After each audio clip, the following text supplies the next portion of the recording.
All right, now,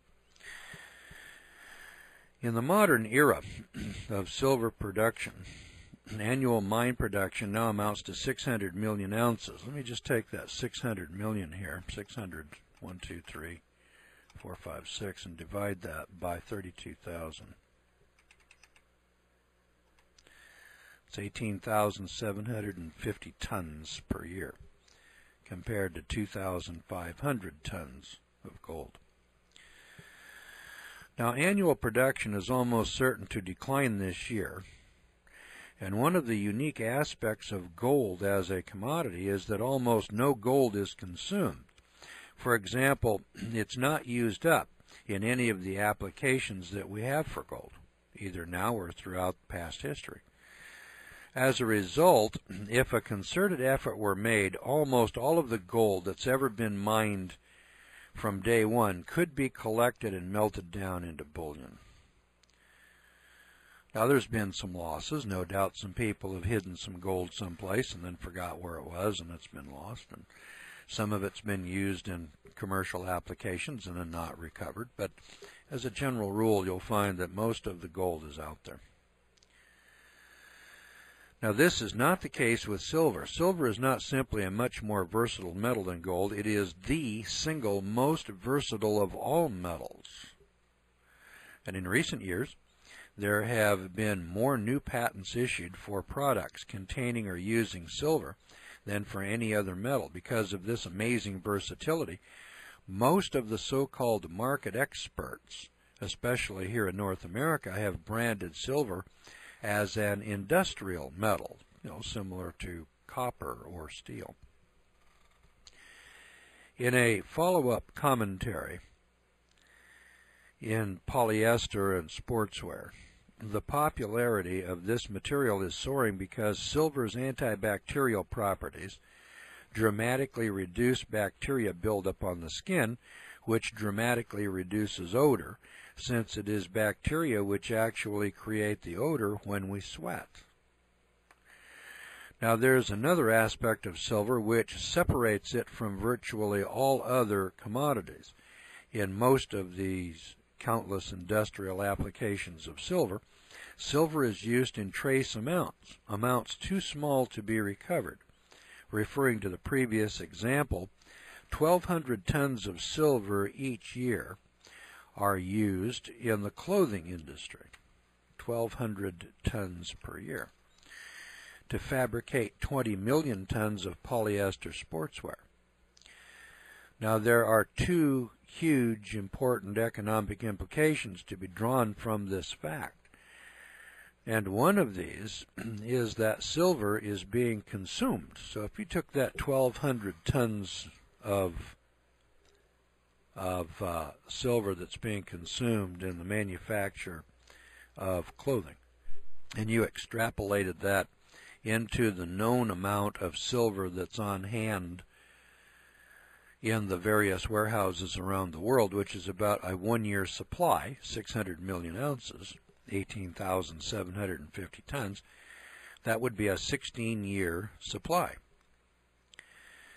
So all of the silver that's available for sale today that we know about, that we know is in the warehouse, the 600 million ounces, would be consumed by just this one industry, the clothing industry, over the next 16 years, which silver has already been sold into the future on paper contracts 16 years into the future. So, to show you how much silver has already been sold, if you take the 18,750 tons times 15 years, they've already sold 281,250 tons of silver that hasn't even been mined out of the ground yet. And you people are sitting out there with those pieces of paper. Now, to support that 281,000 tons of silver, to support that, there's approximately 18 tons of silver actually in the warehouses. Well, it's 18,000 tons. So let's just take 280 and divide that into 18. Let's see what the ratio is. 18,000. And we'll divide that by 281,000, which gives us about 0.064, which is not bad. There's about 6% of the silver that has already been sold on hand in the warehouse. So that, put another way, if everybody came in and presented their contracts and said, give me my silver, everybody could get 6.4%. That's it. That's all you're going to get. You'll have to stand in line and wait until it's being mined and then take your share a little at a time, you know. Now, there are some pigs like me, for instance, around here, and we say, well, wait a minute, I don't want to wait 16 years to get mine. So we've gone out and we took physical possession. Now, that's 18% of the people that are dealing now in silver. 18% of them, they actually go out and take physical possession of it and then put it, you know, over here someplace where they can set it aside and they know where it's at. And that's what we're suggesting that you think about doing here. If you're one of these that has the paper, you might want to reconsider that once you see these numbers. Now, if you take a look at the 70 to 1 ratio, 70 to 1, if you take a look at the price ratio, there's let's just round it off, there's about $15 an ounce for silver today, and it's selling for around $9.50 an ounce. So if you took $950 and you divided that by 15, the ratio would be 63 to 1. Well, the last time I took a look, I thought it was about $12.50 and it was $9.30, and it came out to about 70 to 1. 70 to 1. The ratio should be 17 to 1. So you can see that the powers that be, the Wall Street banks and the Federal Reserve and the government, working together, the Treasury, they work in sync here, have actually created the illusion that there is just silver coming out everybody's earballs and we just don't know what to do with it all. Now that's a deception, and it's a deception that doesn't affect probably 95% of Americans, and most Americans don't know what gold and silver is and don't care. So it only affects a few of us, because here in America, 5% of us, 5% of the people of America, about 15 million people, control or have possession of 100% of all the gold and silver in the nation. So only 5%, 15 million people, have this gold and silver to start with. The other 285 million Americans aren't even in the game. So we're not concerned about them at all, and they're not concerned about gold and silver. And when this thing does turn upside down, they're going to be affected by it, by the inflation, by the prices.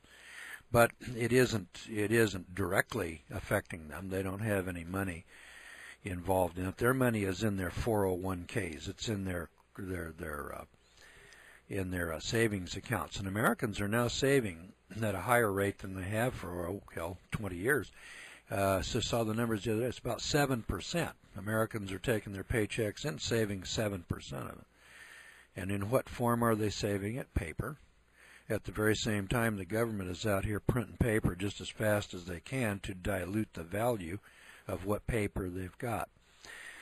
So the average American is unable to understand inflation, unable to understand arithmetic, just simple arithmetic, that if you keep printing more and more money, it makes the money that's in circulation cheaper and cheaper, which is the engine that drives prices higher and higher. So, you know, there was a time, just going back in history a little ways, when I was a kid, you could buy a brand new Ford automobile for $1,600 in 1955. $1,600. Today that same car is going to cost you $16,000, 10 times more. So you need to be making 10 times more than you were, say, in 1955. But in 1955, wages for a cat skinner were about $3 an hour. He'd have to be making $30 an hour today. So if he's making $30, well, then he's all right. If he's not, then typically we're losing ground to inflation, at least wages are, then we're not as well off today as we were then, which is why people want to buy gold and silver, that is, those people that are in the know, to protect their purchasing power. And we're going to talk about protecting your purchasing power and profiting off of this 70-to-1 ratio that's available in the marketplace when we come back.